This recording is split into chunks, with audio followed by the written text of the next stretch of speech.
Today, we're diving into one of history's greatest showdowns. It's the story of what happened when the unstoppable war machine of the Roman Republic slammed into the brilliant ancient culture of Greece. It's a tale of how an army took over a country, but an idea ended up conquering an empire. So what does happen? Well, this is way more than just a story about battles. It's about a clash of power and ideas that created something entirely new, a civilization whose legacy is still a huge part of our world today. Okay, so to get this, we first need to meet our two main players. Back in the 3rd century BCE, these were the two heavyweights of the Mediterranean, and they could not have been more different. On one hand, you've got the Greek world. I mean, these guys were the rock stars of culture, creating incredible art, philosophy, and science. But when it came to politics, they were kind of a mess. Just a bunch of rival kingdoms and cities that were always fighting each other. And then you have Rome, a single, unified, and super ambitious republic with what was quickly becoming the most disciplined and effective military on the planet. So how did Rome manage to take over? Well, they didn't just march in and win overnight. Their strategy was this brilliant mix of brute force and some seriously clever political maneuvering. The whole conquest wasn't one big war, but more of a slow burn that happened over decades. It was a series of conflicts we call the Macedonian Wars. At first, Rome played the part of the protector, stepping in to help smaller Greek cities.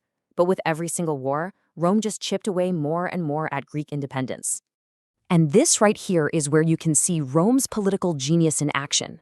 After a huge victory, the Roman general got up in front of a massive, cheering crowd at a festival and announced that all Greek cities were now free. In an instant, Rome went from invader to liberator. It was a brilliant move. But of course, this freedom came with some major strings attached.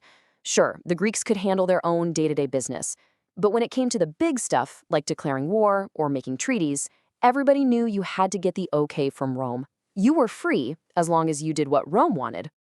Okay, so we've seen the politics, but what about the actual fighting? How did Rome's army manage to win so consistently? Well, it all boiled down to a fundamental difference in how they were built to fight. So the Greeks used something called the phalanx, and you can pretty much just picture a human bulldozer.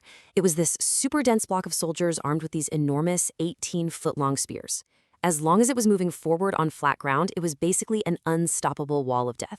The Romans, though, did things very differently. They developed the legion. And instead of one giant block, the legion was broken up into much smaller, more flexible units. Think of them almost like modern platoons. And these guys used big shields and short swords, which meant they were experts at close-up, hand-to-hand fighting. And this contrast? This was everything. The phalanx was a beast, but only in perfect conditions. It needed flat, open ground, and it was super slow to turn, which left its sides totally exposed. The Roman legion, on the other hand, was adaptable. It could fight on hills, in rough terrain, anywhere. Its smaller units could maneuver around and attack any weak spot they found. This difference was on full display at the critical Battle of Cynoscephalae. The fighting took place on a bunch of hills, so as the Macedonian phalanx tried to advance, the uneven ground started to create little gaps in their wall of spears, and for the Roman soldiers, that was the exact opening they were waiting for. The Romans just flooded into those gaps, and once they were up close, those giant spears were totally useless. The battle quickly turned into an absolute massacre. It was proof that the legion was just a better fighting system. Over 8,000 Macedonians were killed, and the war was effectively over. Which brings us to the final, and honestly, the most brutal chapter of this story. After decades of living under Rome's control, some Greeks decided they'd had enough. They were going to make one last, desperate stand for real independence.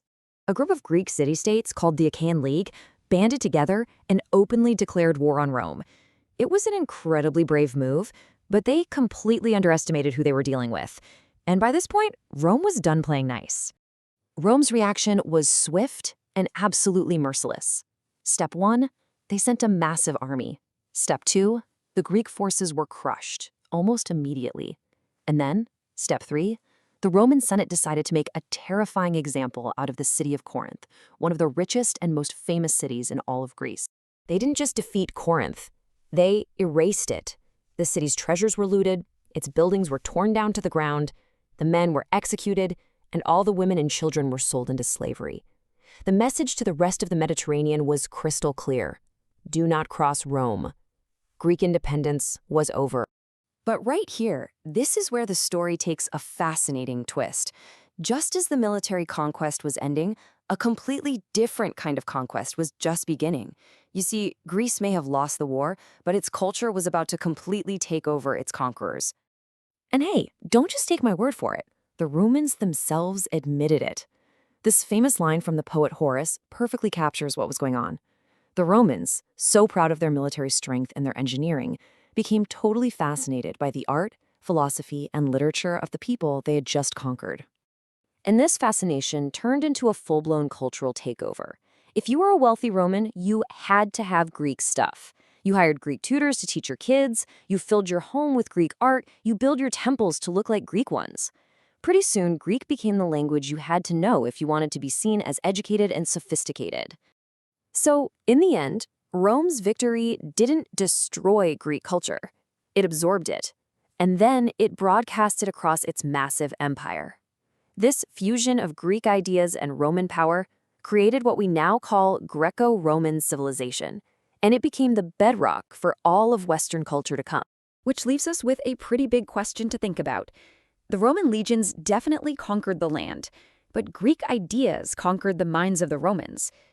It really makes you wonder what victory actually is, and whether, sometimes, the most powerful ideas can be stronger than the mightiest army.